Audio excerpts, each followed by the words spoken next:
Dze bolo v jeden bar šumý deň, že kráľovne a kráľovi narodilo divčatko, Snehulienka.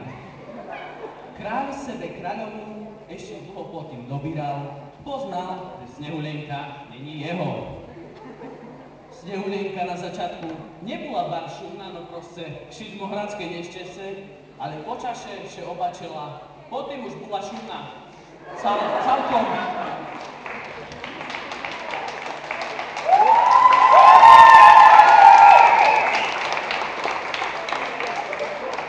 Jedného dňa vešla kráľovna do svojej chyžečky, že rekuše dať sa opýtať žvíredla. Žvíredlo, čuj tu, povedz mi, že reku, kto je najšumnejší na celom svete? Žvíredlo povedalo, tvoja dzivka Snehulienka týra pavoto. Sebe znáce ľudze predstaviť, že keď kúska poráži pri sam pánu.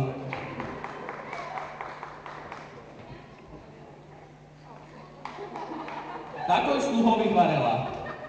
Čuj tu, zebere Snehulienku do tmavého lesa, co je proču, no a tam jej odrubeš hlavu a za odmenu ti dáme diplom.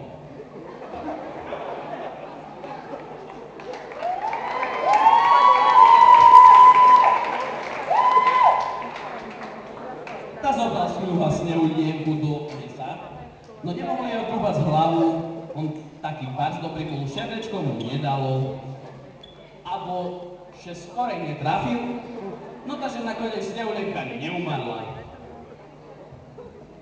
Blúdzila lesom, šesnáce proč ma vylezli, co hutoric, až raz dorazila k jednej chalúbke. Išla reku dmuka, potom otvorila oblaky, trebalo ju vetrať. Trpaslíci boli síce maľučké, ale bolo ich šízem, to seznáce predstaviť, súrod, aké vytkúrano starlo. No, takže Snehulienka vyvedrala. Potom v noci, keďže trpaslíci vracali z roboty, nezdali trafiť z domu. Vďaka Snehulienkinej plynatosti... Čakajte, kde som. Všetko nakoniec podarilo a trpaslíci trafili domu. Snehulienka už potom bola s trpaslíkami.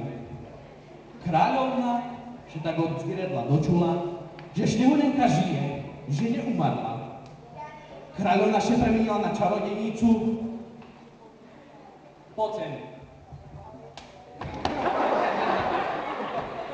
To bolo asi všetko, čo znala, bo ináč pre nešmírna kyľavota to bola, ale na čarodejnicu, na tú še znala bardzo dobre premeniť. Takže ja neviem, netrebalo tu tému, ne?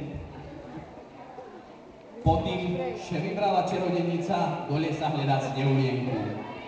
Vtedy akurát bola Snehulienka sama doma v chyži, cožka nuka robila, še mi Mariže akurát vtedy vyvariala hukrušovi trenírky, zbytočne, keď tu zrazu takto zadúkal na dvere. Snehulienka otvorila a za dverami stála čarodejnica s jablkom v ruke.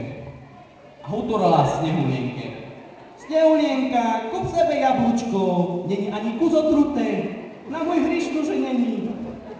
Jablko bolo síce jakažke modré, ale tá farbošlepá Snehulienka, keďže neznala sebe jablčko, kúpela segnica. Len co z neho kusa odžarla, tako ju šmarelo. Keď došli trpaslíci domu, tak vtedy už Snehulienka nejavila známky života.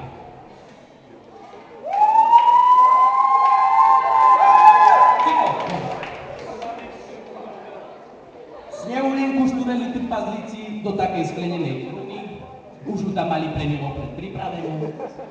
Potom dali trpaslíci trúny zo Snehulienku za takú stodolu. Na druhý deň na štecce išiel okolo taký bar šumný princ.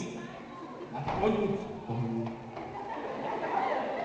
Keď došol ku stodole, zešol z koňa, tak on utekal za stodolu. Še kúknúť na Snehulienku.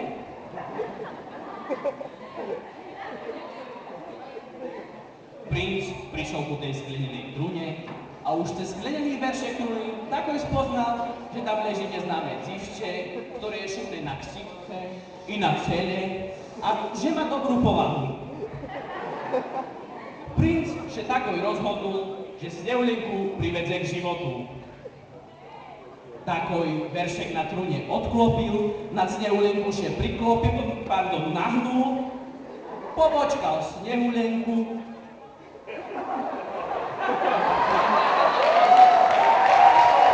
Cíko ľudia, no.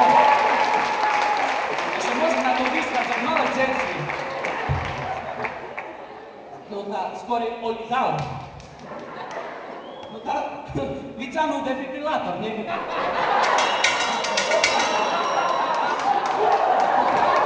Keď už nás zo Sneulenka takoj obživla. To bolo radostí.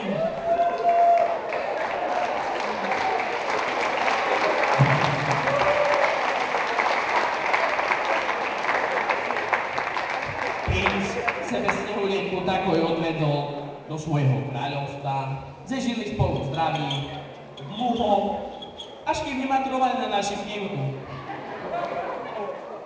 Zošaleli še segiňatka, odvezli ich do Bohunic a od dcery už o nich nič neznáme.